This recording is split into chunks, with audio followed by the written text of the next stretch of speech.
de ce programme-là, une chose que je répète souvent, c'est que dès que j'ai commencé à suivre les cours, j'ai tout de suite été capable de mettre en application ce que j'apprenais dans mes cours.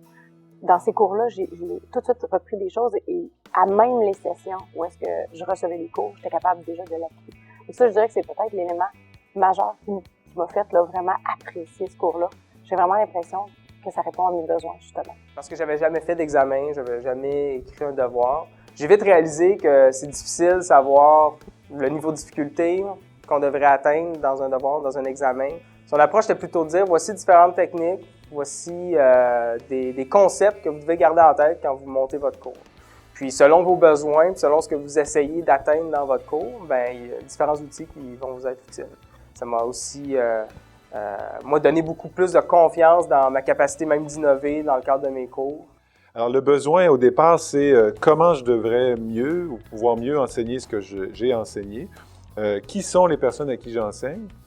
Comment je peux faire en sorte que mon enseignement et qui je suis va bien s'arrimer à la réalité d'apprentissage d'une personne qui n'a pas le même âge que moi, qui ne vit pas nécessairement les mêmes expériences que moi.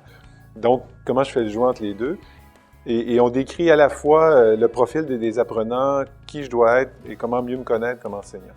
Alors, tous ces besoins-là de départ sont pris en considération et le microprogramme est construit avec l'offre de choix de cours sur ces besoins initiaux. Et fondamentalement, on fait partie d'une collectivité aussi qui s'appelle une institution, l'université, et on veut que l'enseignement qui est donné là soit la plus optimale possible, la plus intéressante, et donc que la réputation de notre université passe par la qualité de la formation qui est offerte.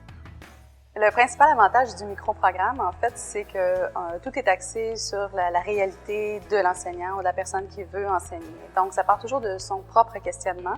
Une des principales forces aussi du microprogramme, c'est la possibilité de permettre aux gens de rencontrer d'autres enseignants, de sortir aussi de leur discipline. Tous les apprentissages qui sont proposés de faire aux participants, toutes les activités qu'on leur propose sont toujours très axés et très appuyés sur leur propre pratique. Donc, il y a un transfert des apprentissages assez concret qui est suscité parce qu'on est toujours en lien avec la pratique de l'enseignant qui participe.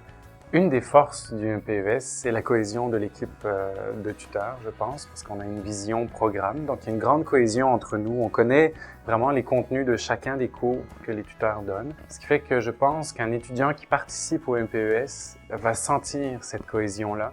Pour moi, ça a été comme un envol, parce que ça m'a permis d'aller voir d'au-dessus des situations, d'avoir un tout autre portrait de la situation. Puis quand on réatterrit après, bien, on sait plus se situer dans ce qui se passe. Le MPES, c'est une formation qui répond à différents besoins et à différentes clientèles.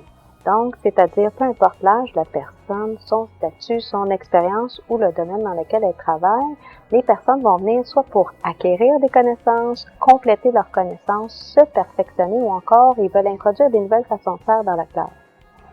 Alors nous, quand on a développé le microprogramme, on a opté pour une approche personnalisée, c'est-à-dire on a fait des plus petites classes, donc le tuteur peut intervenir de façon individuelle avec chaque personne pour répondre aux besoins